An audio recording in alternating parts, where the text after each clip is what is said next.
మన కంప్యూటర్ సెక్యూర్గా లేకపోతే ఎవడో ముక్కు మొహం తెలియనివాడు ఇంటర్నెట్ని ఆధారంగా చేసుకొని అందులోకి ప్రవేశిస్తాడు.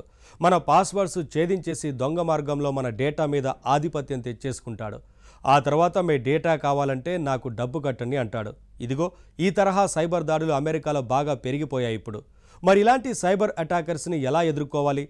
అటాక్ చేసిన అటాకర్ మీదకే తిరిగి మనం అటాక్ చేస్తే, మన కంప్యూటర్లోని డేటాని లాక్ చేసిన వాడి కంప్యూటర్లోకి వెళ్ళి వైరస్తో వాడి సిస్టమ్నే దెబ్బతీస్తే ఆసక్తికరంగా ఉంది కాదు.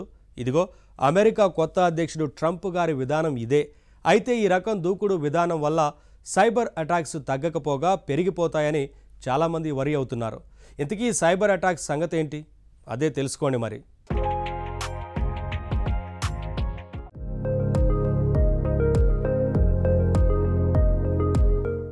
టెక్నాలజీ వచ్చాక దొంగతనాల స్టైల్ కూడా మారిందనే చెప్పాలి. ఇతరుల డబ్బు దొంగిలించడం పాత పద్ధతి, సమాచారాన్ని దొంగిలించటం కొత్త పద్ధతిగా మారింది. ఒక మనిషిని కిడ్నాప్ చేసి వదిలిపెట్టాలంటే డబ్బు కట్టండి అంటూ ఉంటారు కిడ్నాపర్లు.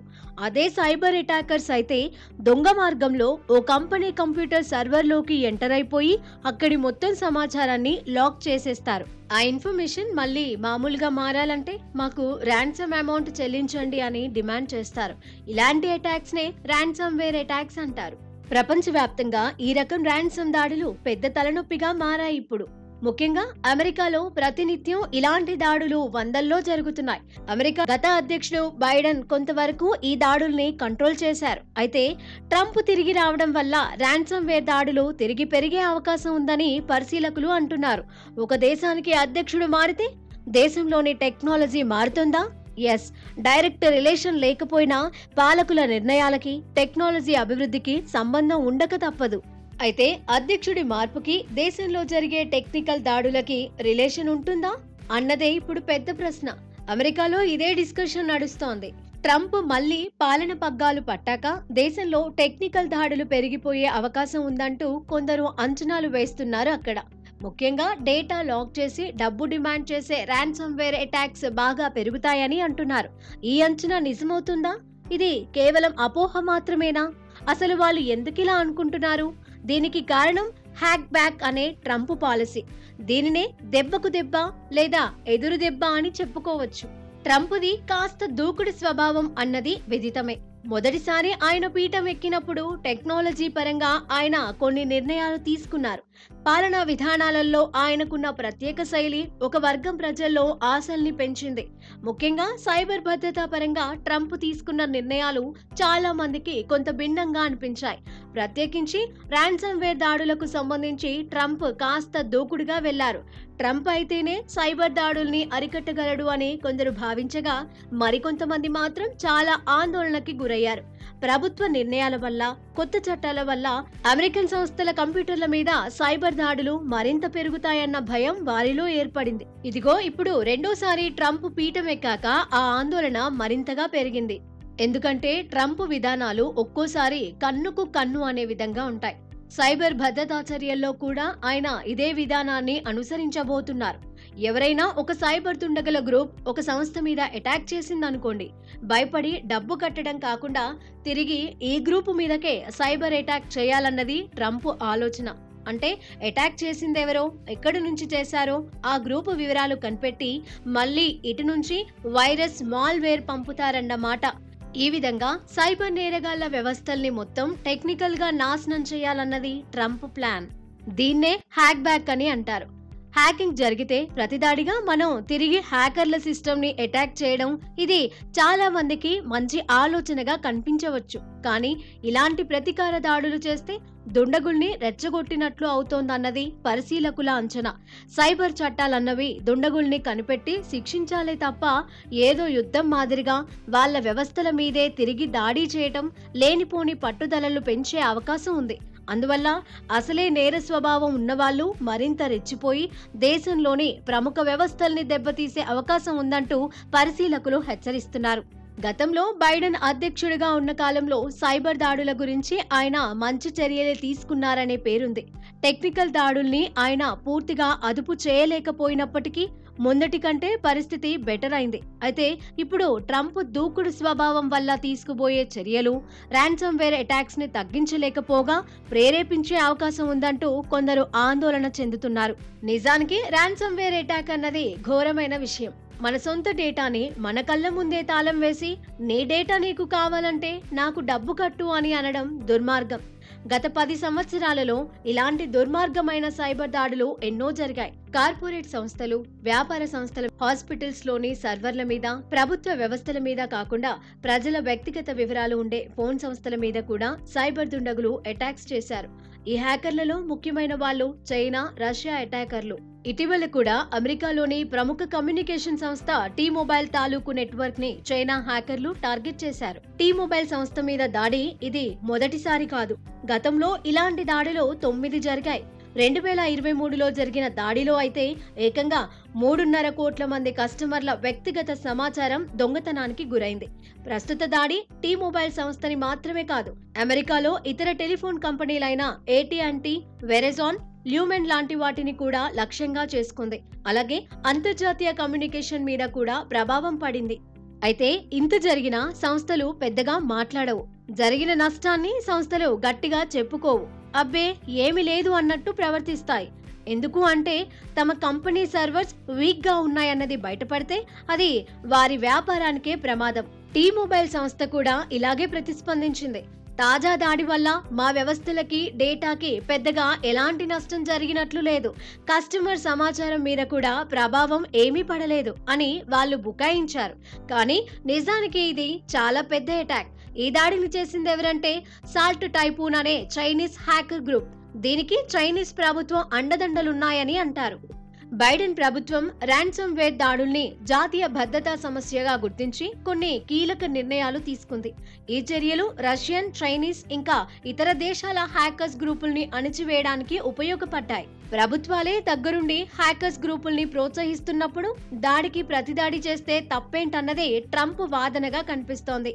ట్రంప్ మొదటిసారి పాలనలో CISA ఏర్పాటు చేసి సైబర్ భద్రతను పటిష్టం చేశారు. కానీ ఆ తర్వాత ఎలక్షన్లపైన కామెంట్ చేసినందుకు ఆ సంస్థ డైరెక్టర్ ని తొలగించడం వివాదాస్పదమైంది. ఏది ఏమైనా ట్రంప్ పునరాగమనం తర్వాత హ్యాక్ బ్యాక్ విధానం ఊపందుకునే సూచనలు కనిపిస్తున్నాయి. సైబర్ దాడులు జరిగినప్పుడు నష్టపోయిన వారు తిరిగి సైబర్ దాడి చేయవచ్చు అనడం వివాదాస్పద అంశంగా మారింది. 2018లోనే ట్రంప్ ప్రభుత్వం నేషనల్ సైబర్ స్ట్రాటజీలో భాగంగా ఇలా హ్యాక్ బ్యాక్ పేరుతో సైబర్ ప్రతిదాడి చేయడానికి స్వేచ్ఛ ఇచ్చింది. హ్యాక్ బ్యాక్ అంటే శత్రువు మీద తిరిగి అటాక్ చేసి నష్టపరిహారాన్ని పొందడం, లేదా అటాక్ చేసిన వారి వ్యవస్థనే చిన్నాభిన్నం చేయడం. ఒక్కోసారి అటాక్ జరుగుతోందన్న అనుమానం కలిగితే అటాక్ జరగడానికి ముందే వీళ్ళు ప్రతిదాడి చేయవచ్చు. దీనినే డిఫెండ్ ఫార్వర్డ్ అంటున్నారు. అయితే ఇలా ప్రతిదాడులు చేసే హక్కు కేవలం ప్రభుత్వ సంస్థలకి మాత్రమే ఉండాలన్నది ఒక ముఖ్యమైన ప్రతిపాదన. ప్రైవేటు సంస్థలకి కూడా ఇలాంటి ప్రతిదాడులకి లైసెన్స్ ఇచ్చేస్తే చట్టపరమైన సమస్యలు ఉత్పన్నమవుతాయి. ఎవరైనా మీ సిస్టమ్ మీద సైబర్ అటాక్ చేస్తే మీరు వాళ్ళ సిస్టమ్ మీద అటాక్ చేయండి అని లైసెన్స్ ఇవ్వడం ఆటవిక న్యాయంగా మారే అవకాశం ఉంది. పైగా ఈ ప్రతిదాడుల వల్ల ప్రతీకారాలు పెరిగి సైబర్ యుద్ధాల ముప్పు పెరుగుతోంది. అయితే ఈసారి సైబర్ చట్టాల విషయంలో ట్రంప్ చర్యలు అంత దూకుడుగా ఉండవని కొందరంటున్నారు. కానీ అలా ఉండకపోతే రష్యన్, చైనీస్ హ్యాకర్ గ్రూపులకి అలుసిచ్చినట్లవుతోందని మరికొందరు వ్యాఖ్యానిస్తున్నారు. గతంలో అనేక అమెరికన్ సంస్థల సర్వర్ల మీద ఘోరమైన దాడులు జరిపిన హ్యాకర్ల గ్రూపుల మీద ప్రతీకారం తీర్చుకోవడమే కరెక్ట్ అన్నది కొందరి వాదన. మొత్తం మీద ట్రంప్ ఆధ్వర్యంలో ఇప్పుడు ఎలాంటి సైబర్ చట్టాలు రూపొందుతాయి అన్నదే అందరూ ఆసక్తిగా ఎదురుచూస్తున్న విషయం. అవి అత్యంత కఠినంగా ఉంటాయా, అలుసిచ్చేలా ఉంటాయా అన్న దాని మీదే అమెరికన్ సైబర్ సెక్యూరిటీ భవిష్యత్తు ఆధారపడి ఉంది. మరి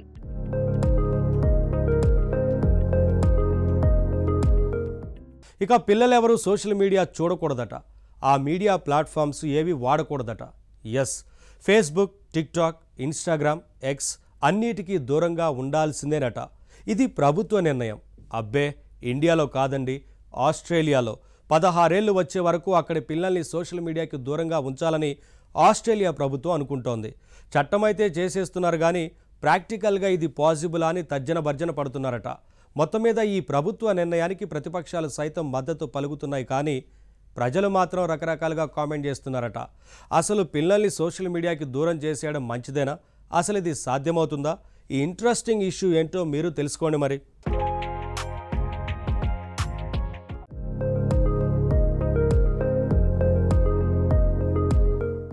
సోషల్ మీడియా అంటే నేటి తరం మీడియా. నిర్వచనం కరెక్టే. నిజానికి ఇది అందరి మీడియా, అందరికీ అందుబాటులో ఉండే మీడియా. ఇక్కడ ఎవరైనా ఏదైనా తెలుసుకోవచ్చు, తమకి తెలిసిన దేన్నైనా లోకానికి చెప్పొచ్చు. అయితే సోషల్ మీడియాలో ప్రయోజనాలతో పాటు ప్రమాదాలు కూడా పొంచి ఉన్నాయి. ఎందుకంటే ఇక్కడ శిక్షణ లేని వాళ్ళు కూడా జర్నలిస్టులుగా చెలరేగిపోవచ్చు. ఇక్కడి వార్తలకి క్రెడిబిలిటీ ఉండాల్సిన పని లేదు. అసలు ఈ వ్యవస్థ మీదే కంట్రోల్ లేకపోవడం వల్ల ఇది ఓ అరాచక వ్యవస్థగా మారుతోంది. ముఖ్యంగా అభం శుభం తెలియని పిల్లల్ని టార్గెట్ చేసేందుకు నేరగాళ్లు సోషల్ మీడియానే వేదికగా చేసుకుంటున్నారు. అందుకే ఆస్ట్రేలియా ప్రభుత్వం ఇప్పుడు సోషల్ మీడియా వాడకం మీద ఆంక్షలు పెట్టబోతోంది. ముఖ్యంగా అక్కడి పిల్లలకి ఇది వర్తిస్తుంది. 16 ఏళ్లు నిండే వరకు, కరెక్ట్గా చెప్పాలంటే 16 పూర్తయి 17వ పుట్టినరోజు చేసుకునే వరకు పిల్లలెవరూ సోషల్ మీడియా వాడకూడదు. ఇదే ఆస్ట్రేలియా సర్కారు వారి ఆలోచన. అక్కడ ప్రధానమంత్రి ఆంథోనీ ఆల్బనీస్ నేతృత్వంలోని ప్రభుత్వమే ఈ ప్రతిపాదన తీసుకొచ్చింది. ప్రతిపక్ష పార్టీతో పాటు రాష్ట్రాలన్నీ దీనికి ఒప్పుకున్నాయి కూడా.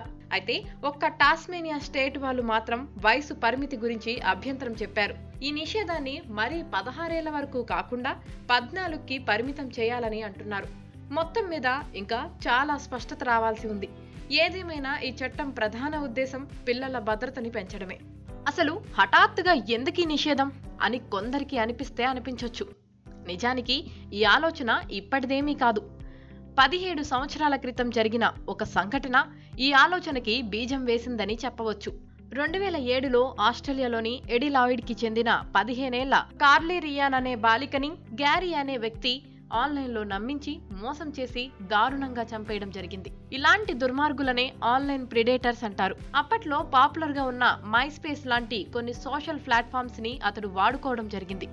గ్యారీ లాంటి దుర్మార్గుల నుంచి పిల్లల్ని రక్షించేందుకు కఠినమైన చట్టాలు రూపొందించాలంటూ ఆస్ట్రేలియాలో అనేక మంది చాలా కాలంగా డిమాండ్ చేస్తున్నారు. తెలిసి తెలియని పిల్లలు సోషల్ మీడియా వాడడం వల్ల నిజంగానే అనేక ప్రమాదాలు కలిగే అవకాశం ఉంది. వీటిలో ముఖ్యమైనవి సైబర్ బుల్లీయింగ్, సెక్స్టార్షన్, ఎడిక్షన్ అని చెప్పవచ్చు. నెట్లో కొందరు చిన్నపిల్లల్ని టార్గెట్ చేసి ఏడిపిస్తూ ఉంటారు. లేత మనసు కలిగిన పిల్లలు ఆ ట్రోలింగ్కి చాలా వరి అవుతారు. కొందరు పిల్లలు తీవ్ర సంఘర్షణకి గురయ్యి మానసిక ఆరోగ్యాన్ని పోగొట్టుకున్న సందర్భాలు కూడా ఉన్నాయి. ఈ విధంగా పిల్లల్ని క్షోభకు గురి చేయడాన్నే సైబర్ బుల్లీయింగ్ అంటారు. పెద్దవాళ్లే ట్రోలింగ్ ని తట్టుకోలేకపోతున్న కాలం ఇది. మరి పిల్లలు తమ మీద ఆన్లైన్లో ఏదైనా ట్రోలింగ్ జరిగితే ఆ విషయాన్ని తల్లిదండ్రులతో పంచుకోలేక ఒంటరితనాన్ని ఫీల్ అయిపోవడంలో ఆశ్చర్యం లేదు. ఇలా కొందరు పిల్లలు ఆత్మహత్యలు చేసుకున్న సందర్భాలు కూడా ఆస్ట్రేలియా, అమెరికాల్లో ఉన్నాయి. ఇక సోషల్ మీడియాలో పోర్నోగ్రఫీ, హింసాత్మక వీడియోలు కనిపించే అవకాశం ఉంది. ఇలా తమ వయసుకు తగని సమాచారాన్ని పిల్లలు చూసినప్పుడు అది వాళ్ళ మనస్థితి మీద తీవ్రమైన ప్రభావం చూపుతుంది. ఇక సెక్స్టార్షన్ మరో పెద్ద ప్రమాదం. పిల్లల మీద ఒత్తిడి తీసుకొచ్చి వాళ్ళ వ్యక్తిగత ఫోటోలు, వివరాలు పొందడం, ఆ తర్వాత వాటిని దుర్వినియోగం చేయడం. రాంగ్ ఇన్ఫర్మేషన్ అన్నది ఎప్పుడూ ఉండేదే. అసలు సోషల్ మీడియాలో నిజమేది, తప్పుడు సమాచారమేది అనే విషయాలు ఇప్పుడు పెద్దలకే అర్థం కాని పరిస్థితి. అలాంటప్పుడు విషయాల్ని అర్థం చేసుకోలేని కొందరు పిల్లలు సోషల్ మీడియాలో తాము చదివింది నిజమే అనుకొని ప్రమాదకరమైన నిర్ణయాలు తీసుకున్న సందర్భాలు ఉన్నాయి. ఇక బాడీ ఇమేజ్ ఇష్యూ అనేది మరో ప్రమాదంగా మారుతోంది. ఇంటర్నెట్లో కొందరు ఫోటోషాప్ లాంటి సాఫ్ట్వేర్లు, ఫిల్టర్లు వాడి అందమైన ఫేక్ బ్యూటీ ఫోటోలు క్రియేట్ చేస్తున్నారు. కొందరు పిల్లలు అందమంటే ఇది మాత్రమే, శరీరం అంటే అలాగే ఉండాలి అనే భ్రమలో పడుతున్నారు. తమ శరీరంతో పోల్చుకొని తాము అందంగా లేమంటూ ఫీల్ అయి నిరాశలో కూరుకుపోతున్నారు. ఇలాగే నకిలీ జీవన ప్రమాణాలు కూడా మరో ప్రమాదంగా మారాయి. సోషల్ మీడియాలో కొందరు తమ జీవితాల్ని గొప్పగా ప్రదర్శిస్తూ ఇలా ఉంటేనే లైఫ్, ఇదే మంచి లైఫ్ అంటూ నకిలీ జీవన ప్రమాణాల్ని క్రియేట్ చేస్తున్నారు. ఈ ఆర్థిక పరమైన పోటీ తత్వాల కారణంగా ఈ సమాజంలో తాము తక్కువ అనే ఆందోళనకు గురై కొందరు పిల్లలు చనిపోయిన సంఘటనలు కూడా ఉన్నాయి. మరి ఇన్ని ప్రమాదాలు తెస్తున్న సోషల్ మీడియాని పిల్లలకి దూరం చేస్తే తప్పేంటి అన్నది ఆస్ట్రేలియా ప్రభుత్వం ఆలోచన. పిల్లల భద్రత పెంచడమే ఈ కొత్త ప్రతిపాదిత చట్టం ప్రధాన ఉద్దేశం. అయితే చట్టం చేయడం, దాన్ని అమలు చేయడం ఎంతవరకు సాధ్యమవుతాయనే విషయాల మీద మాత్రం ఇంకా చర్చలు నడుస్తూనే ఉన్నాయి. ఉదాహరణకి ఈ నిషేధం అమలు చేశారనుకోండి, ఏం జరుగుతుంది? ఏం చేయాలి? TikTok, Instagram, Facebook, Twitter, Telegram లాంటివే కాదు, Snapchat, Discord, Reddit, Pinterest, Twitch ప్రధాన సోషల్ మీడియా ప్లాట్ఫామ్లన్నిటినీ పిల్లలకి అందుబాటులో లేకుండా చేయాల్సి ఉంటుంది. యూట్యూబ్ చూడటం అనుమతిస్తారు గాని కామెంట్లకి అనుమతి ఇప్పటికే లేదు.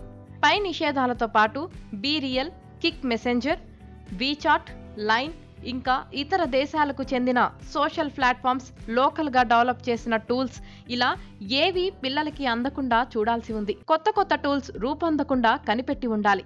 ఇదంతా సాధ్యమేనా అన్న ప్రశ్న ఉదయిస్తోంది. అసలు ఏ విషయమైనా సరే దాని మీద నిషేధం పెట్టిన కొద్దీ చూడాలనే తపన ఎక్కువవుతుంది. అందులోనూ టీనేజ్ పిల్లలు ఖచ్చితంగా నిషేధాజ్ఞల్ని ఉల్లంఘించే అవకాశం ఉందని పరిశీలకులు అంటున్నారు. పైగా ఈ కాలం పిల్లలు ఎంతో తెలివిగా ఉంటున్నారు. అందువల్ల సోషల్ మీడియా వాడకం మీద నిషేధాలు పెట్టినా వాళ్ళు దాన్ని దొంగ మార్గాల్లో వాడే అవకాశం ఎంతో ఉంది. అన్నిటికంటే ముఖ్యం ఏజ్ వెరిఫికేషన్. ఈ టెక్నాలజీలో ఇప్పటికే అనేక లోపాలున్నాయి. ఆన్లైన్లో వయసు గుర్తింపు వ్యవస్థలు చాలా ఉన్నాయి, కానీ ఇవేవి అనుకున్నట్టుగా పనిచేయడం లేదు. పోనీ ఖచ్చితంగా ఏజ్ కనిపెట్టే విధంగా ఆ చెకింగ్ విధానాన్ని మరింత కఠినంగా మారిస్తే అది పిల్లల ప్రైవసీకి భంగం కలిగించే అవకాశం ఉంటుంది. ఇక శిక్షలు ఎలా అన్నది మరో పెద్ద ప్రశ్న. ఫర్ ఎగ్జాంపుల్, సోషల్ మీడియా మీద నిషేధం విధించిన తర్వాత ఒక బాలుడో బాలికో దొంగ మార్గంలో ఒక సోషల్ మీడియా ప్లాట్ఫామ్ యూజ్ చేసి పట్టుబడ్డారనుకోండి, ఏం చేయాలి? ఎవరైనా పొరపాటున చూస్తే ఏం చేయాలి? ఇవన్నీ పెద్ద ప్రశ్నలు. ఎందుకంటే అదేమీ ఘోరమైన నేరమూ కాదు. పిల్లల మీద కఠినమైన చర్యలు తీసుకోవడం అసలే కరెక్ట్ కాదు. కాబట్టి కౌన్సిలింగ్ ఇవ్వడం తప్ప మరేమీ చేయలేని పరిస్థితి రావచ్చు. మొత్తం మీద ఇదంతా దేశంలో లేనిపోని రచ్చకు దారి తీయవచ్చు. ఇకపోతే తల్లిదండ్రుల్లో కూడా కొందరు ఈ మీడియా నిషేధానికి పూర్తి వ్యతిరేకంగా ఉన్నారు. నిజానికి ఎదిగే వయసులో ప్రపంచం గురించి తెలుసుకోవాలంటే ఈ కాలంలో పిల్లలకి ఉన్న గొప్ప అవకాశం డిజిటల్ ప్రపంచం. అక్కడ భద్రతని పెంచి దాన్ని సమర్థవంతంగా వాడుకునేలా చర్యలు తీసుకోవాలి గాని దాని మీద పూర్తిగా ఆంక్షలు పెట్టేస్తే ఎలా? అది లాభం కలిగించకపోగా నష్టం కలిగిస్తుంది. అసలు సోషల్ మీడియా అంటే ఏంటో కూడా తెలియకుండా పిల్లల్ని పెంచడం అంటే ఎదిగే వయసులో పిల్లల జీవితాన్ని దెబ్బతీయడమే అవుతుంది. ఇదే కొందరు తల్లిదండ్రుల వాదన. అందులోనూ ఎంతో నిజముంది. ఇకపోతే సోషల్ మీడియా వాడకం నిషేధం అన్నది బేసిక్ వ్యక్తిగత స్వాతంత్రానికి భంగకరమనే వాదం కూడా ఉంది. ఇప్పుడు పిల్లలు తమ ఆలోచనల్ని, భావాల్ని వ్యక్తం చేయడానికి ఆన్లైన్ నెట్వర్కుల్లో ఉత్సాహంగా పాలు పంచుకుంటున్నారు. అలాంటి వారి వ్యక్తిగత స్వేచ్ఛను నియంత్రించడం మంచి పని కానే కాదన్నది చాలా మంది అభిప్రాయం.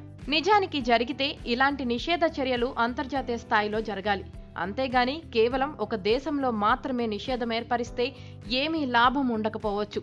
VPN లాంటి టూల్స్ వచ్చేసిన ఈ కాలంలో లోకల్ నిషేధాలు సాధ్యం కావు.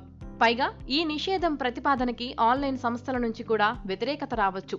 పిల్లలు సోషల్ మీడియా చూడకూడదు అంటే ఫేస్బుక్, ఇన్స్టాగ్రామ్, టిక్టాక్, ట్విట్టర్ లాంటి వాటికి ఆర్థికంగా చాలా నష్టం కలుగుతుంది. అందువల్ల వాళ్ళు ఈ ప్రతిపాదనని వ్యతిరేకించే ఆలోచనలో ఉన్నారు. ఈ కారణాల వల్ల ఆస్ట్రేలియా ఈ నిర్ణయం తీసుకుంటే డిజిటల్ సమాజంలో నవ్వులు పాలయ్యే ప్రమాదం కూడా ఉంది. మొత్తం మీద పిల్లలపై సోషల్ మీడియా నిషేధం అన్నది పైపైన చూస్తే ఒక భద్రతా చర్యగానే అనిపించినప్పటికీ దీని వెనుక చాలా చిక్కులున్నాయన్నది నిజం. మరి ఆస్ట్రేలియాలో పిల్లలపై సోషల్ మీడియా నిషేధం అన్నది అమలవుతుందా? అమలైతే ఎంతవరకు సాధ్యం? ఇవన్నీ తేలాలంటే కొంతకాలం ఆగి చూడాల్సిందే.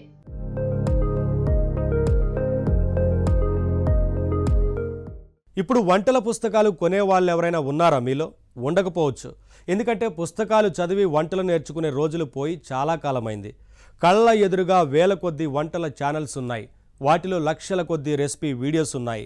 వంట ఎలా చేయాలో ఇవన్నీ డైరెక్ట్గా చూపించేస్తుంటే ఇంకా పుస్తకాలతో పనేముంటుంది? అసలు ఒక రెసిపీ చేయాలంటే ఇవి కావాలి, అవి కావాలి అని లిస్టులో మొదలెడతారు. కానీ అది పాత పద్ధతి. మరి కొత్త పద్ధతి ఏంటో తెలుసా? ఇదిగో నా దగ్గర ఈ కూరగాయలు మాత్రమే ఉన్నాయి, మరి వీటితో ఏ వంట చేయొచ్చు చెప్పు అని AI టూల్ని అడగటం. ఎస్, ఇప్పుడు వంటలు సజెస్ట్ చేసే AI టూల్స్ ఇంట్రెస్టింగ్గానే ఉంటున్నాయి. సబ్స్క్రిప్షన్స్ కూడా అడుగుతున్నాయి అనుకోండి. అలాగని ఇవి చెప్పిన వంటలన్నీ గుడ్డిగా నమ్మి చేసేయకూడదు. సరదాగా వాడి చూడడానికి ఓ ట్రయల్ వేసి చూడటం బెటర్. జనరల్గా మన ఇంట్లో కావచ్చు, రూమ్లో కావచ్చు, ఏదైనా సరే కూరగాయలు మిగిలిపోతూ ఉంటాయి, లేదంటే ఇంగ్రీడియంట్స్ అనేది చాలా తక్కువ ఉంటుంటాయి. సో ఈ తక్కువ లిమిటెడ్ ఇంగ్రీడియంట్స్ ఉన్నప్పుడు వంట ఎలా చేసుకోవాలి అనేది మనకు చూపించడం కోసం వంటలను రికమెండ్ చేసే ఒక AI టూల్ ఉంది. సరదాగా అసలు ఆ టూల్ ఎలా ఉంటుందనేది పరిచయం చేసుకుందాం. Generate AI recipe. Enter ingredients that you have at home and let AI generate a unique delicious recipes for you. ఇక్కడ ఒక యూనిక్ డెలిషియస్ రెసిపీస్ని మనకి జనరేట్ చేస్తుందంట. చూద్దాం. ఇప్పుడు మన ఇంట్లో ఇంగ్రీడియంట్స్ కొన్నే ఉన్నాయి. ఆ లిమిటెడ్ ఇంగ్రీడియంట్స్తోని ఎటువంటి రెసిపీ ఇస్తుంది, ఎలా తయారు చేస్తుందో చూద్దాం సరదాగా. ఇప్పుడు మన దగ్గర ఏమున్నాయి? సపోజ్ సాల్ట్ ఉంది, జనరల్గా ఇంట్లో ఉంటుంది కాబట్టి. తర్వాత నాకు ఆనియన్ మాత్రమే ఉంది. ఇప్పుడు ఏంటి నెక్స్ట్? ఎగ్స్ ఉన్నాయనుకో, ఇవే ఉన్నాయి, ఆనియన్, ఎగ్స్, సాల్ట్. సో ఇప్పుడు ఇక్కడున్న కొన్ని ఆప్షన్స్ ఇచ్చింది కదా, అవి కాకుండా మనం ఇంకో కొన్ని యాడ్ చేసుకోవచ్చు. మన దగ్గర అసలు ఏమున్నాయి చెప్పాలిగా మరి. ప్రస్తుతానికి ఇప్పుడు సాల్ట్, ఆనియన్, ఎగ్స్ ఉన్నాయి. వీటితో ఒకటి రెసిపీని క్రియేట్ చేద్దాం. చూడండి, యువర్ రెసిపీస్ అని ఇచ్చి నెవర్ వేస్ట్ ఎనీ ఫుడ్ అంట. సో మనం అదే ఇప్పుడు మిగిలిన వాటిని ఎక్కడ వేస్ట్ చేయొద్దు. మనం ఇచ్చిన ఇంగ్రీడియంట్స్ ఇవే. వీటికి recipe name classic onion omelette. జనరల్గా మన ఇంట్లో ఉన్న సాల్ట్, ఎగ్స్ ఉన్నాయంటే ఆనియన్ ఆమ్లెటే ప్రిఫర్ చేస్తాం అనుకోండి. ఇంగ్రీడియంట్స్ 2 ఎగ్స్ తీసుకోవాలి, 1/4 టీ స్పూన్ సాల్ట్ అంట, 1/4 కప్ చాప్డ్ ఆనియన్. ఇన్స్ట్రక్షన్స్ కూడా ఇచ్చారు ఎలా చేయాలని. Crack the eggs in to a bowl and beat them lightly with the folk. సరే, మనం చేసేదే ఆమ్లెట్. సరదాగా మనం చూస్తే ఇటువంటి టూల్స్ కూడా ఉన్నాయి. Add the salt to the beaten eggs and mix well. Heat a non stick skillet over medium heat and add a little oil or butter. ఇదే ఆమ్లెట్ రెసిపీ అనమాట. జనరల్గా మనం ఇంట్లో ఏమున్నా కూడా మనం తయారు చేసేది ఆమ్లెటే కదా. ఈ చిన్న చిన్నవి ఉంటాయి రెసిపీస్. సో బాగుంటుంది, అంటే సింపుల్గా ఎలా తయారు చేయాలని చెప్తుంది. ఇంకొక రెసిపీ చూద్దామండి. నా దగ్గర ఏమున్నాయంటే రూమ్లో పొటాటో మిగిలిపోయాయి. చూద్దాం అసలు ఏందో. పొటాటో ఒకటి మిగిలిపోయింది. నేను అసలు 1 పొటాటోనే పెడతా ఇక్కడ.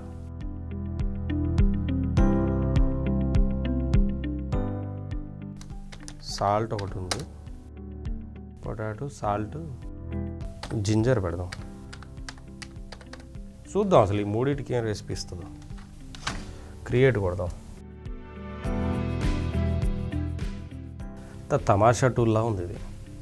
దానికి కొంచెం జింజర్, సాల్ట్ ఉందని చెప్తే ఇంత పెద్ద రెసిపీ ఇచ్చి దీన్ని ప్రిపేర్ చేయమని చెప్తుంది. సో అది కూడా దాని రెసిపీ నేమ్ కూడా వచ్చి స్పైసీ జింజర్ పొటాటో వెజ్జెస్ అంట. చాలా పెద్ద ప్రాసెసే ఉంది. సరే, సరదాకి చాలా రెసిపీస్ ఇస్తూ ఉంటుంది. ఈ టూల్ కూడా ఇంట్రెస్టింగ్ ఉంది. రెసిపీస్ బ్లాగ్ ఉంది కదా, రెసిపీస్ బ్లాగ్లో ఆల్రెడీ ఉన్న చాలా రెసిపీస్ గురించి ఉంటుంది. AI recipes generated from users. మనలాంటి యూజర్స్ తయారు చేసిన రెసిపీస్ ఇవన్నీ. సో ఇక్కడ ఏంటి, never waste any food with AI recipe generator అంట. సో ఇక్కడ మనం ఏ రెసిపీ కావాలనేది సెర్చ్ కూడా చేసుకోవచ్చు. ఇవన్నీ కూడా యూజర్స్ జనరేట్ చేసిన రెసిపీస్. చూస్తే చాలా నంబర్ ఆఫ్ రెసిపీస్ ఉంటాయి. Cheesy baked rice with eggs అంట. ఆనియనే, ఓన్లీ ఆనియన్తో ఒక రెసిపీ ఉంది ఇక్కడ చూడండి. ఎగ్ అండ్ పొటాటో సలాడ్ అంట. నిజంగా వీటి టేస్ట్ ఎలా ఉంటుందో తెలియదు కానీ పేర్లు మాత్రం బాగా పెడుతుంది ఏ ఇంజిన్. ఇది మై రెసిపీస్. ఇక్కడ ఏంటి, మనం చేసిన రెసిపీస్ ఉంటాయి. అవైలబుల్ క్రెడిట్స్ అని ఉంది కదా, దీంతో మనం ఫ్రీగా ఒక 4-5 రెసిపీస్ తయారు చేయొచ్చు. కాకుండా మనం ఎక్కువ చేయాలంటే ప్లాన్స్కి వెళ్ళాలి. ప్లాన్కి వెళ్తే $2.99 అడుగుతుంది. ఏది మనం మంత్కి పే చేసుకుంటే మనకి 30 రెసిపీస్ వస్తాయి per month. 3 unique recipes to your inbox అని ఇది మంత్ మొత్తం వస్తుందంట. సో మరి ఇంత అమౌంట్ పే చేసి ఈ రెసిపీస్ని తయారు చేయాలంటే సరదాగా చాలా రెసిపీస్కి సంబంధించి చూపిస్తుంది కదా. ఫ్రీగా చేసుకోవాలనుకుంటే ఒక 4-5 ట్రై చేయొచ్చు. నిజంగా బాగుంది, ఇంట్రెస్టింగ్ ఉంది, టేస్ట్ ఉంది, బాగుందంటే మరి పే చేసుకొని ఇంకొంచెం ఎక్కువ కూడా చేసుకోవచ్చు. బాగుంది, ట్రై చేయండి.